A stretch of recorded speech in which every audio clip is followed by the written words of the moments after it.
Хөвөөгүй орчлонгийн уудмаас хөх толбот хүмүүн заяаг олж төрөх ховорхон хувь тавилан. Монголчууд зүүд зөнгөөн манам байж зүгнэн хүлээсэн удам залгах нуган үр, учиг хатгах охин үрээ ихийн ариун хөвлөд бүрэлдсэн цагаас эхлэн бүтэн заяанд нь сэв суулгахгүй хэмээн арга бэлгийн олон зан үйлийг дагаж мөрдөж ирсэн уламжлалтай.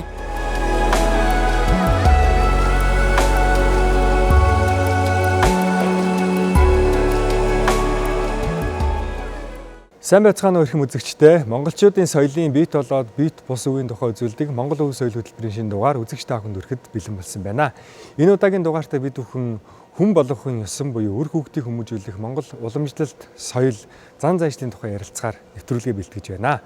За ингээд манай өнөөдрийн нэвтрүүлгийн зочноор Шинжлэх ухааны академийн Түүх Угсаатны зөв хүрээлэн эрдэмжлэгийн ажилтан доктор Мөнхтөр ирсэн байна. За сайн байна уу та? За сайн байна уу? Сайхан үйлчж байна уу? Сайхан үйлчж байна. За та сайхан үйлчж байна. Сайхан үйлчж байна.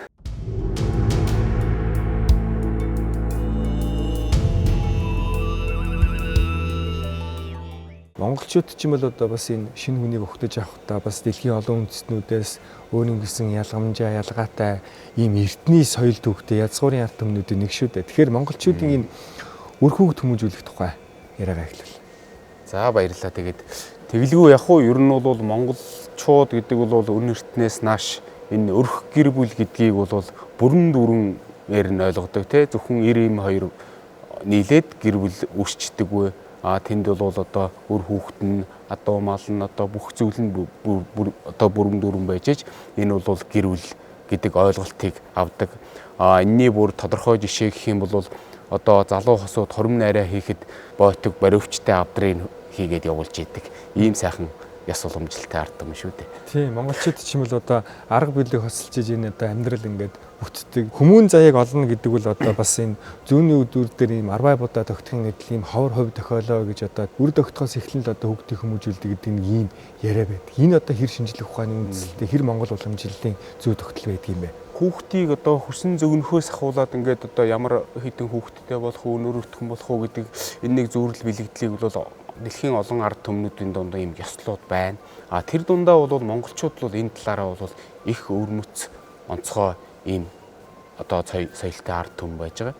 За тэгээд бол үр хүүхэд одоо олохыг одоо зөгнж урьдчилж таамагладаг тий. Одоо жишээлх юм бол могой зүудлэх юм бол одоо үр хүүхэдтэй болох нэ гэж одоо сэтгэл санаа, ажил үйл бүх одоо бэлтгэлээ базаадаг ч гэдэг юм уу тий.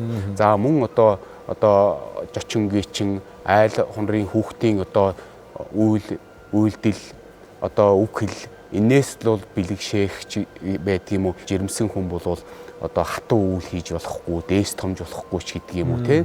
Энэ мэтлэнгээр одоо цэгэнж тэр одоо хүүхдийн эрүүл ахуй мөн одоо тэр хөвлөд бүрэлдсэн борог бол одоо сэтгэл зүйн бүр тогтож байгаа зан ааш нэрээдүйд хэн болох гэдэг нь бол тэр цаг үеэс эхэлж одоо анхаарах ёстой гэдэг дээр бол нэлээд чухалчилж үздэг. Хүүхэд төрнө гэдэг өөрөө бас их том одоо баяр байдаг. Тийм тухай. За ер нь бол хүн одоо болж энэ хорвоо дээр мэдлэн гэдэг бол маш том аз завшаан мэдээж байлгүй яг хуу.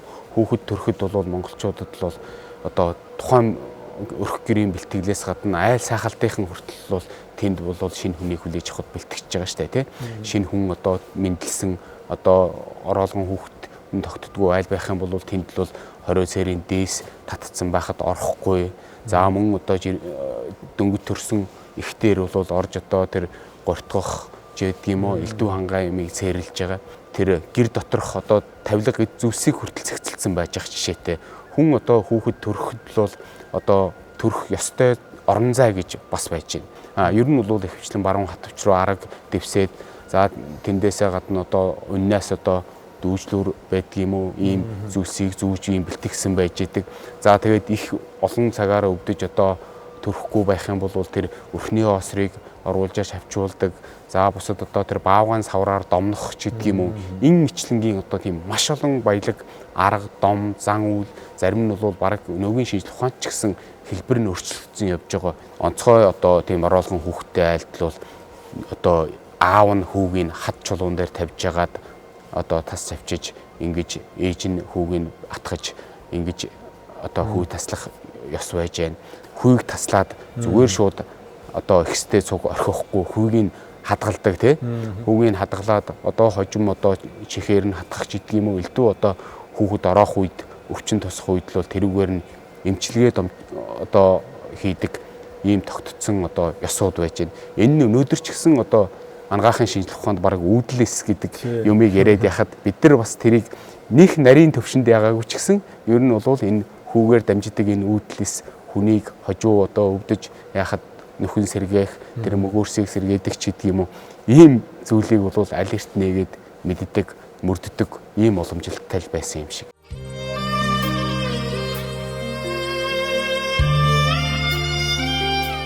Хүй орчлонд дууга хадаа мэндэлсэн хүү охиноо үглэж зэмлэж биш үйл хөдлөлөөрөө үлгэрлэн дагуулж аялгау тансаг монгол хэлний яруу байлгийг бишрүүлсэн аман зохиол үлгэр туйлаар хүмүүжүүлж сэцэн яруу хэллэгээр магтан өрөөж өсөгдөг нь монгол хүүхэд хүмүүжлийн ухааны онцлог билээ.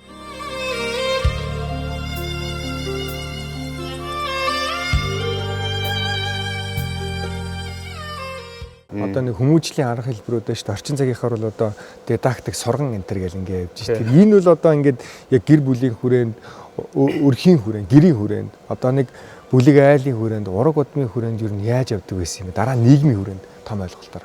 Манайхан бол ер нь бол хүүхэд гэдэг бол тийм тусад нь бол ингээд одоо объектлээ заагаад ингэхээсээ илүүтэй ахын хүрээндээ бүх юмд л оролцуулаад өөрийн одоо чадах гүйцэтгэх боломжтой энэ ажил хөдөлмөрт дагуулаад хүмүүжүүлчихэж байгаа.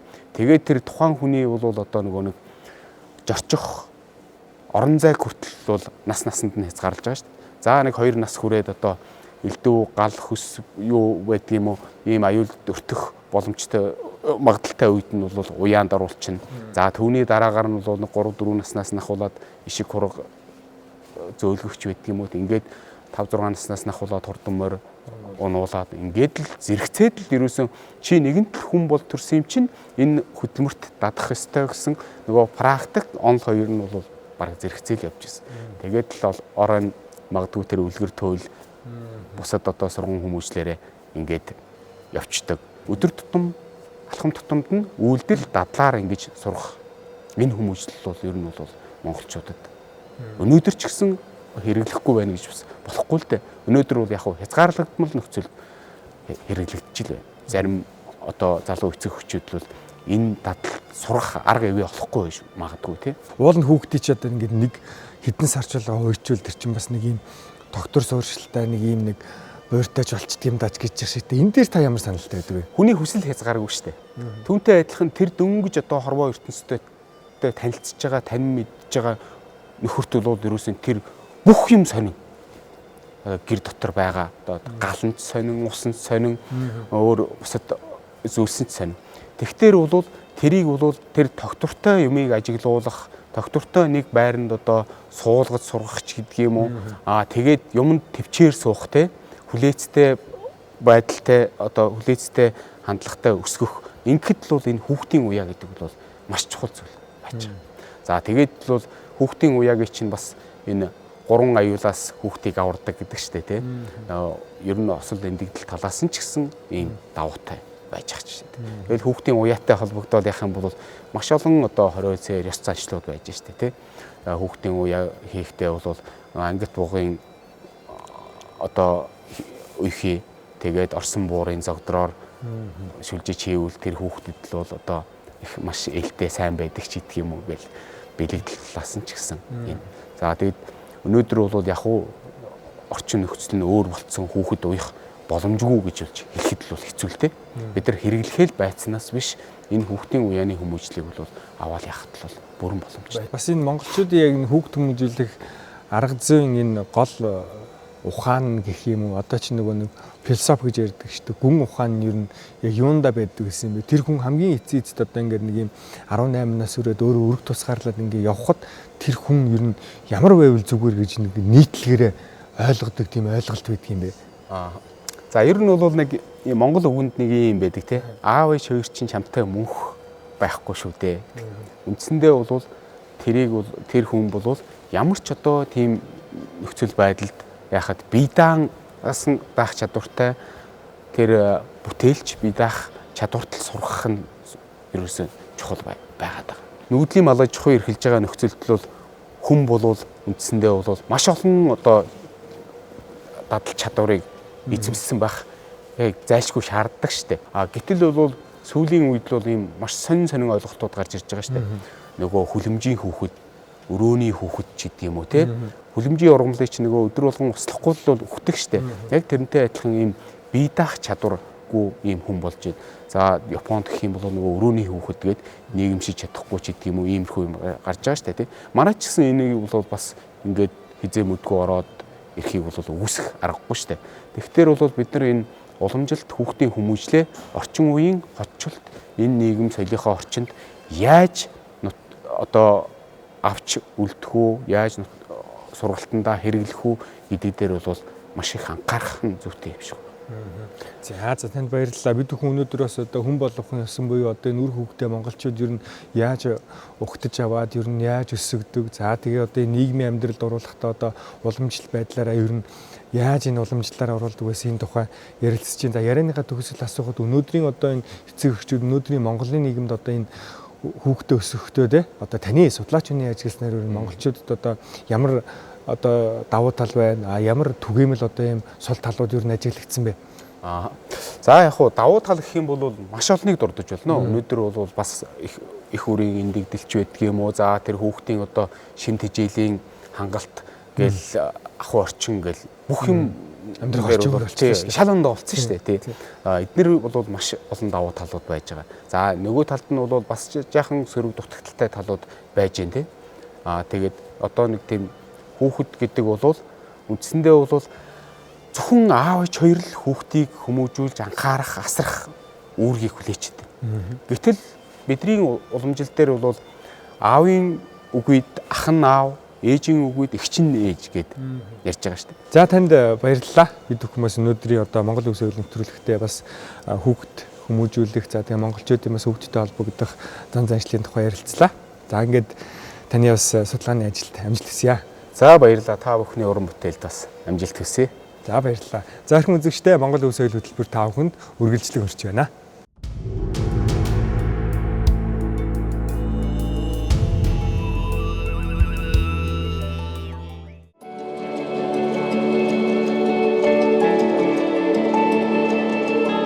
Төр төвшин байх өрх гэрээс, өрх төвшин байх хувь хүнээс, хувь хүний төлөвшил хүүхэд наснаас ихтэй.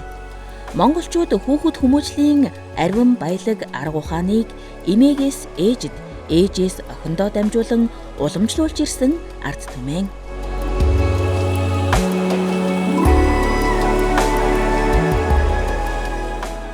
Монгол Улс өвлөлийн нэвтрүүлэгтээ хамт байгаа үзэгч та бүхэнд баярлалаа. Бид монголчуудын уламжлалт, соёл, зан заншил, үр хөвгтэй хүмүүжүүлэх тухай энэ удаагийн нэвтрүүлгээ бэлтгэж байгаа билээ. За манай дараагийн зочид нар соёл судлаач Наран ханд студид ирсэн байна. За сайн байна уу та? Сайн байна уу? За сайхан үйлчилж байна.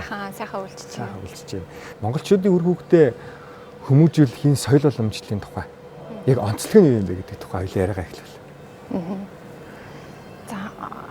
Мэдээж улс орон болгон эцэг их хүн болгон өөр хүүхдээ одоо сайхан хүн болоосай илүү одоо мундаг ард иргэдтэй байхыг улсын ч гэсэн ингээ хүсдэг тий. Монголчууд бол хүнээр хүн хийх ухааныг бол эхийн хөвлөд бүр олдох өдрөөсөө ихтэй гэж ер нь бол үздэг. Тэгээ эхийн хөвлөд одоо тухайн хүүхдийн суур тэр хүмүүжил сэтгэл зүйн байр байдал нь бас их тэр үед одоо ээжийн тээж байгаа үеийн эхийн сэтгэл зүйтэй бол шууд холбоотой гэж ингээ үздэг. Их хүн одоо таавал одоо эмэгтэй хүн. Тэгэхээр одоо энэ одоо их болж байгаа анхудаа ээж болж байгаа одоо энэ одоо залуу охтуудад те ер нь их хүн ямар байх тухай, ер нь ямар байж ирсэн юм уламжлалын тухай ярил. Яг нь маш их зүйл бэлдээ. Гэхдээ гэр бүл төлөвлөлт бол одоо үед бол маш чухал болчиход байна те. Хоёрдугаарт одоо үр тээсэн одоо тэр цаг хугацаа бол эмэгтэй хүний хувьд хамгийн хариуцлагатай байх ёстой ийм цаг хугацаа гэдгийг эхлээд бас ойлгох ёстой болов гэж боддог. Өөрийгөө нэлээд хариуцлагатай байр байдалд байлгах нь ирээдүйн одоо таны амьдралын баяр баясгалан, сэтгэлийн амар амгалан үүнтэй холбоотой гэж хэлмээр байна. Яагаад тэгэхээр үр хүүхэд маань эрүүл саруул, зөв сайхан хүн болох шиг их хүний эцэг хүний жаргал гэж байхгүй шүү дээ. Тийм. Тэгэхээр одоо монголчууд чи хүүхдийг за ингээ ихийн хэвлэгээс ингээ хүмүүжүүлчлээ гингүүд одоо тгээс 3 насны хүмүүжүүлэх нэг арга зүй. За 3-аас одоо 7 гэдэг ч юм ингээд нэг юм үйлчлүүд байдаг штэ. Тэгэхээр одоо ингээд ах төрсөн хүүхдтэй ер нь одоо яаж харилцаж, яаж огтж авдаг юм бэ? Монголчууд одоо ураг удамдаа ирж байгаа тэр тухайн хүүхдийг маш их хүндэтгэлтэйгээр хүлээж авдаг ийм заншилтай ард юм. Дан ганц одоо залуу эцэг ихэд одоо хүнд ачааг өөрөөлдөг. Тэгэхээр бүгдөө л одоо залуу ээжүүд эцэг эхүүд анх ингээ хүүхэдтэй олж байгаа бол мэдих сурах бас зөндөө зүйл биш үү те. Тэгээ энийг бол одоо тэр ураг удмын настайчууд нь очоод за одоо ингээрээ тэгээрээ гэдэг тэр заавар зөвлөгөөнүүдийг бол ингэж өгч дандаа ингэж хамтаараа тухайн хүүхдийг бие хүн болгоход нь бол ингэж тусалдаг байсан юм л да. Тэгээ яг нутгийн онцлог гэж бас бий. Гэтэ нийтлэхээр бол жишээ нөгөө анхны угаалга гэж хэлдэг штэ тий хүүхэд төрөхөд. За энэ үед бол удмын одоо настай хэдхэн цөөн тооны хүн цуглаад тухайн хүүхдэд эхлээд шинжээ хийдэг. Тэгээ тэр шинжээ нь болохоор одоо арсны өнгө нь ямар байна, амьсгалын жигт байна уу үгүй юу. За өгсөн нэр нь одоо зөгцөө зөгцөөгүй байна уу гэд. За тэгээ эцэг ихт нь одоо даалгавар өгдгөө гэсэн. За тэгээд нөгөө хүзүүний ясыг чанд шүлэнт нь усанд оруулдаг штэ хүүхдийг угаадаг тий. Тэгээ энэ угаалгыг бас хийгээд энэ өдөр ерөнхийдөө бол ургийн бичгтээ тэмдэглэдэг юм заншилтай байсан байна.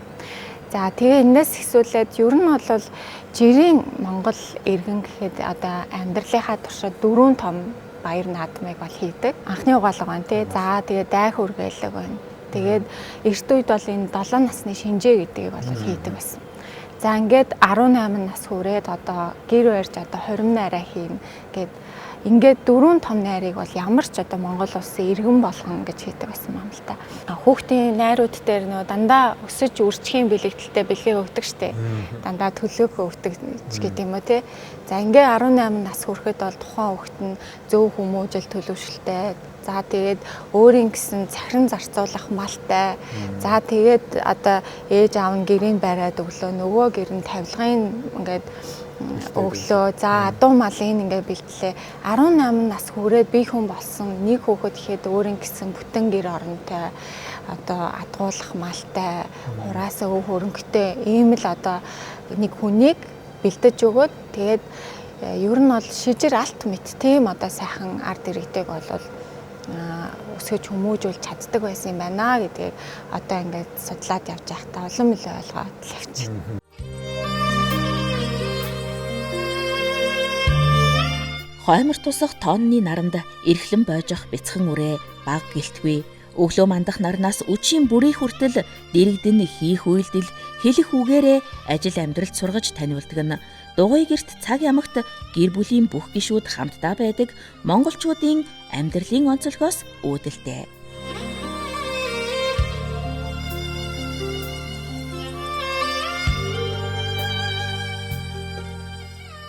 Хүүхдтэй харилцах нэг тийм боломжтой байдаг шүү дээ. Энэ баг гэхгүй, энэ том гэхгүй одоо ингээд жишээ нь ингээд хамгийн наазах нь гэдэг одоо асуусан асуултанд нь одоо бүрэн дүүрэн одоо хариулах ч гэдэг юм уу. За тэгэл одоо хувцас одоо идэл зүйлсэглээ одоо бүрэн дүүрэн өмсөгч гэдэг юм уу. За тэгэл одоо зочин ирэхэд мэдлэг хүндлэх гээл энэ болон одоо бас хүүхдийн хүмүүжил ирээдүйн одоо нийгэмд иргэн болоход нь бас суурь болж өгдөг байсан баг. Тэгэл яг хоо ер нь гэр бүлийн орчин гэдэг бол хамгийн чухал орчин байдаг. За тэгээд ер нь бол хүүхдийн хүмүүжилт 3 том одоо орон зай байгаа. Мэдээж гэр бүлийн орчин, тэгээд нийгэм одоо гадуур яваад харилцаж байгаа хүмүүс гэсэн үг те. За тэгээд дээрэс нь одоо төрийн бодлого буюу одоо сургууль хүмүүжлийн сургуулийн орчин гэдэг энэ том 3 орчин бол хүний одоо төлөвшлийн хамгийн том чухал орчин байгаа. Тийм Монгол сурганы одоо маш том бас онцлог байгаа. Одоогийн бидний яриад байгаагаар нөгөө Монтессори гэж ярьдаг шүү дээ. Жишээлх юм бол энэ одоо шар өнгө гэж юусээ сургадаггүй байхгүй юу. Энэ бол шар өнгийн хээтэй ширээ. Үүн дээр хоолоо иддэг алюминий хөө бариад үз энийг мод гэдгийг ингээд. Ерөөсөө ингээл нэг ширхэг юмыг ерөөсөө заадаггүй. Юмны одоо зөв тогтол те бүх юмыг дандаа ингээ хамттна. 5 м хүүтэнд тулгуурсан ийм сургалтын арга барилыг олол чухалчилж заадаг. Тэгээ дээрэс нь оюуны хаалга, зөнгийн хаалга гэдэг ингээд 7 хаалгыг нээж өгсөн тохиолдолд тэр хүүхэд бол сууд Монгол иргэн болт юм аа гэж үздэг гэсэн байна. Дандаа одоо асуулт асуух ч юм уу ярилцж байгаа л маш амархан аргаар хүүхдүүдэд заадаг. Жишээ нь за хорвоод миний хүүд ганцхан ширхэг байдаг юм юу вэ гэх. Тэгэхээр миний ээж надад ганцхан, аав минь ганцхан, дэлхийд нар ганцхан, сар ганцхан байдаг гэдэг. За энийг бол нэгийн тоо гэдэг юм аа. За миний хүүд юу хоёр байдаг вэ? Гих мэтэр тоог хүртэл ингээд ганцхан тоо зааж байгаа мөртлөө цаагаараа энэ одоо байгалийн зүй зохитол, амьдрал гэл ерөөсө бүх юмыг багтааж ингээд заадаг. Ер нь монголчууд хүнийг одоо ганцхан биетэй энэ уурагт биетэй гэж үздэггүй. Хүний 3 биетэй гэж үздэг. Тэгээ энэ 3 биеийн гуруулангийн одоо давхар ингэж анзаарч төлөвшүүлдэг гэсэн. Тэгээд үүнд нь мэдээж одоо уурагт бие эрүүл мэнд талаасаа ямар байх вэ те? Ээж хүн бол одоо хийж байгаа хоол, тэр гэр дотор үүсгэсэн жаяг те? Энэ болгоноороо одоо бид нар чинь гэр бүлийнхаа гишүүдийн эрүүл мэндийг л одоо манж явж байгаа юм байна шүү дээ. За тэгэл тэр ахуйн цэвэр цэмцгэр байдал ч гэт юм уу. За тэр хүүхдийн бяд суулгах, бэр суулгах гэдэг махан биетэй нь ажиллаж болж байна. Нөгөө талаараа энэ сэтгэл бие гэдгийг маш өндөрт авч явж ирсэн. Одоо сүүлийн үед бид нар нэг сэтгэл зүй гэдэг их ярьдаг болж штэ. Энэ бол маш сайн хэрэг. Тэгээ эрт үед ч гэсэн монголчууд энэ хүүхдийн сэтгэл биеийг бол маш сайн анхаарч тэр одоо хайраар дүүрэн, тайван, амар амгалан орчинд дүүр хүүхдүүдэд сайхан өсгөж, зөв сайн хүн болгож чаддаг байсан байна. За нөгөө бие нь болохоор одоо сүнсэн бие гэж ярьдаг. За тэгээ сүнсэн биений энэ дом гэл жишээ нь хүүхэд төрөхөд нөгөө үнэг үлэгдэг штэ тий. Тэгээ энэ үнэг маань бас л тийм одоо сүнсэн биеийн хамгаалт гэж ярьдаг. Гэх мэтчлэн дандаа энэ 3 биед тулгуурласан 3 биеэр дамжаад энэ 7 хаалгыг нээсэн ийм сургалтууд явдаг.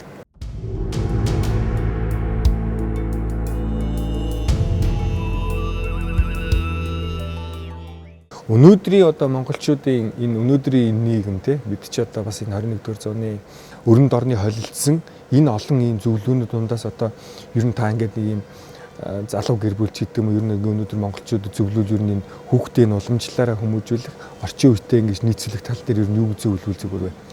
Мэдээж одоо хүн эцэг их бол үр хүүхдтэй болно гэдэг нэг талаараа айгуу сайхан нөгөө талаараа маш хариуцлагатай юм амьдралд бид нар гинт ингээ орчдөг шүү дээ.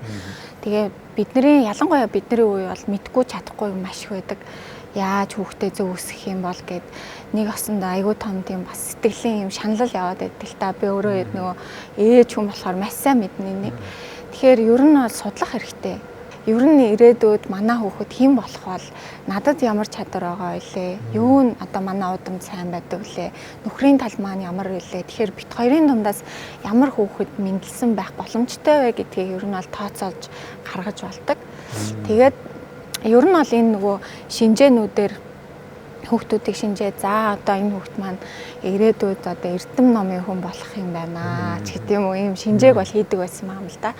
Тэгээд тухайн үед хүүхдээ ерөнхийдөө тэр чиглэл рүү хандуулсан тийм одоо сургалтыг бас барьж авч болдог байсан.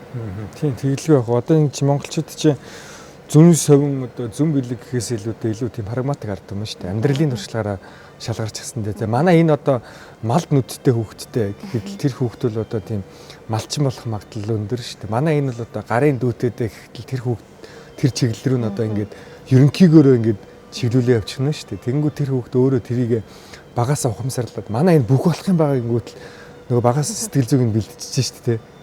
Энэ мэтчлээ ингээд олон зүйл байдаг юм гэдэг юмыг бас хүүхдэд ер нь бол 9 настай хүүхэд амьдралынхаа зорилгыг олсон байх ёстой гэж үздэг. Тий. Тэгэхээр зорилготой хүн бол одоо тэр чинь зүтгэх нь биш үү? Би нэг юм зүйл ориглыг заавал харуулах ёстой л гэж үздэг.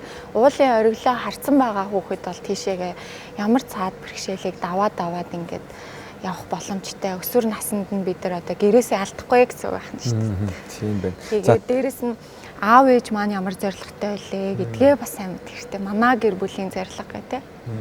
Тийм тэгэлгүй яг. Одоо таны бас энэ одоо бас олон жилийн судалгааны ажлуудаас үүсийн өрийг хүмүүжүүлэх судар гэдэг одоо энэ ном байна. Одоо өөр та энэ ном бүтээлүүдээ ер нь ямар их сурвалжаас ямар судалгаан дээрээс үндэслэн ер нь бичдэг вэ? Та номнуудынхаа тухай нэг ярил. Манай судрууд бол их өрийн судар гэдэг ном байгаа.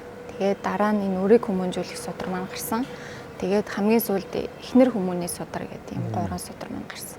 Ер нь бол эртний л одоо Монголын уламжлалт, өв хаан, соёл, зан заншил тэгээд амнаас ам дамжиж ирсэн гэх мэтчлэн тийм одоо мэдээлэлүүд байна.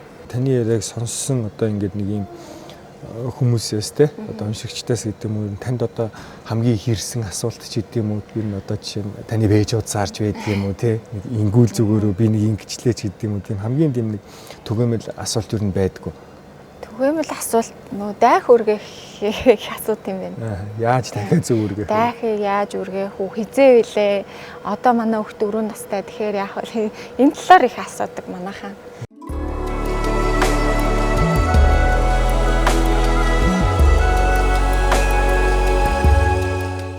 Хүүгийн дайх үргэх ёслолд хүрэлцэн ирсэн ах トゥ төрөл төрөксөд та бүхэндээ гялаалаа. Ингээд хүүгийнхаа дайх үргэх ёслыг эхэлье. За. Мис далайдгүй сар Монголд мөн эхлээд хүүгийнхэн алтан сэвлэгийг модон утгаар хүндэт даг байд. За.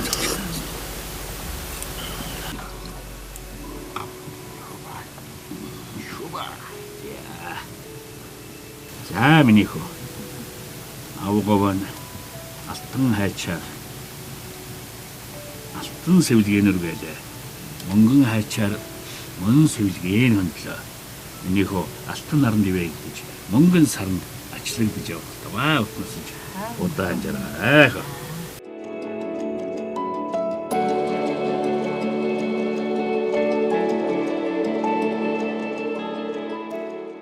Тийм хүүхэд гэдэг чи одоо ингээд яг анх төрөхтэй бол нэг юм улаан цором одоо яг энэ нэг цагаан цаас шиг л одоо байдаг гэж одоо би ойлгосон шүү дээ. Одоо өөрөө болохдоо. Тэгээд ямар нэгэн хүүхэдтэй холбоотой зан үйл хийхээр бас ингээд хамгийн зөв гэсний баримтлахгүй бас ингээд одоо чинь бид нар чинь ингээд хөдөөний амьдралаасаа ингээд нүүдлийн амьдралаасаа илүү холдоод илүү нэг юм суурин амьдрал руу шилжчихсэн. Нөгөө зан үйл ингэдэг тэгдэг гэдэг нь ингээд сэтгүү дотор маань байгаад байдаг. А яаж тэрийг илэрхийлэх вэ гэдэг нь бас надад зөв хувь нь байдгүй юм шиг санагдсан. Жишээ нь би ингээд хүүхдээ угаахад ингээд хүүхдээ угаалга гэл одоо зөндөө сонсоол зөндөө харж исэн. Яг өөрөө хийх болохоор ерөөсөө мэддгүй юм байлаа ингээд интернетээс ч юм харж явах шиг. Технологийн дэвшил бас биднэрт бас давуу тал байгаа шүү дээ. Ер нь бол тий. Хоёрдугаарт монголчуудын нэг бас үзэл биелдээ 73 нас хүрсэн хүн бол ерөөсөө ураг удамдаа тахил бурхан тахил шиг одоо тийм хүндтэй хүн болдог.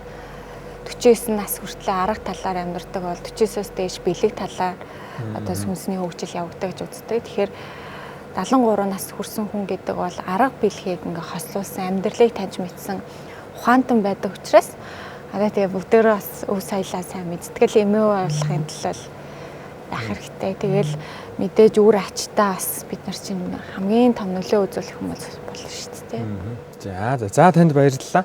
Өнөөдөр бид хүн бас Монгол өв соёл нэвтрүүлгийнхаа дугаарт одоо судлаач мөнхтөр за соёл судлаач наран ханд нарыг одоо урьж оролцууллаа. Тэгэхээр монголчууд бидний бас эрхэмлэн дээдлүүл зохих за тэгээд бас үргэлжид санаж мэдэх ёстой нэг зүйл амьдралдаа бас байнгын хэрэгжүүлэх сурч мэдж үргэлж одоо шинийг илэрхийлж үргэлж хүмүүсээс асуух ёстой нэг зүйл бол одоо үр хүүхдээ хүн болгох.